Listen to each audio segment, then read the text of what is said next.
Дами и господа, днес се пише поредния... пише се история, дами и господа. Значи Audi A3, вътре регистрация, 1.9 TDI чип тунинг, показваме 140 хвърчим на магистралата в момента. Можем още много, но не искаме да... Ще вземе да стигне клипчето до органите на реда. Показваме оборотите. Виждат се как пикселите на борд компютъра са леко преебани, но нас въобще не ни е без за него. Настъпваме яко. В колата участват Илия Андреев, Тодор Андреев и Калян Зашев. Ето показваме Илия Андреев на вашето внимание. Това беше оператора се снима. Оператора се снима, Тодор Андреев. Да. Драйвера. Сега да си кажем, колата е вътре регистрация и в момента сме много яки кобелета, защото фърчиме, да, караме така, стратегически мога да снимаш ръката. Да, ето снимам авто. Фърчиме, изпреварваме, нищо не мога да ни спре. Тук някакви Тойоти, Фордове, Зарали хвърчат зад нас и нищо не мога да ни спре. Бакшиши. Къде е бакшиш? Него е. Бакшиш, да.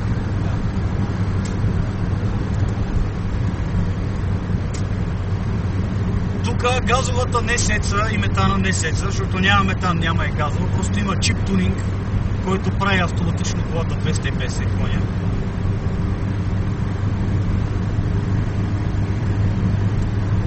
Нали, да, този тип кола се прави, за да може мацките да се подмокрят директно като настъпиш. И директно се подмокрят, без много да разсъждават, да са толкова изпължени, че да не могат да казват не. Ето, подминаваме екото. Много добре, мисля, че се справя.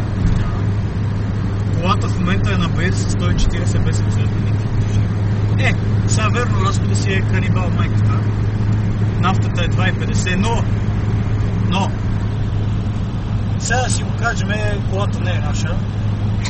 Най-важното. Да, най-важното нещо от целия клип е, че колата не е наша. И трябва да изтопиме лагерите. Да. Така, да. Собственика е един плеер от Горна, който се казва Пламен, пачката.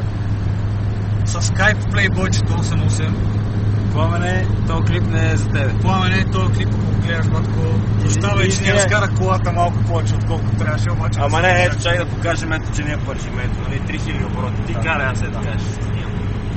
3000 оборота, аз знам ти как караш, ти я пържиш много повече. Дай, покажем.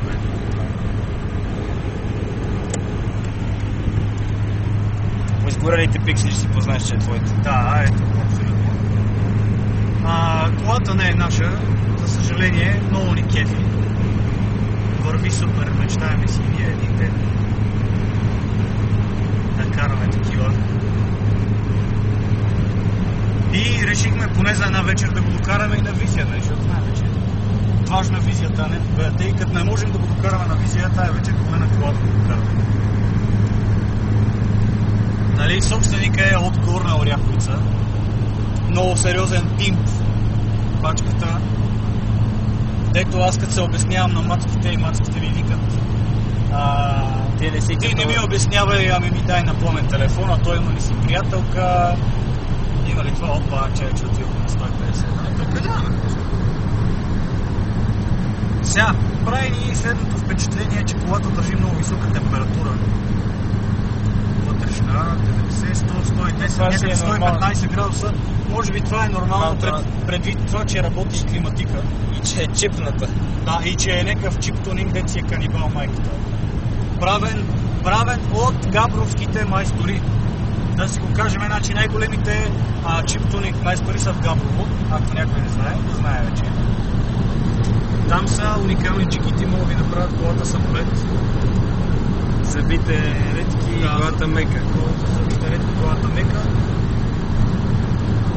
И така, чувствахме си едния хора за една вечер. Тук Рено 19, където я карахме на времето. Носталгия. Да. Първия клип. Да, първия клип беше с Рено 19. Където и да е той, защото аз си го качи на моя кон. Ето показваме тук, това са Хирали, Синтра или какво не знам.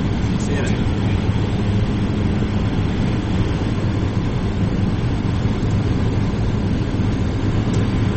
Пускаме се от лявата дясно, за да покажем колко велики драйвери сме.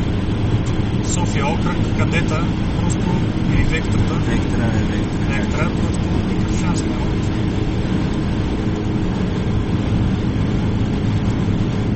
Имайте предвид, че в момента духа е много силен вятър, а колата въобще не го усеща. Толкова е стабилно. Ева, на кой беше? На пачката. Ево на пачката. Пачко, ево, играчите от всекъде. Признавам те.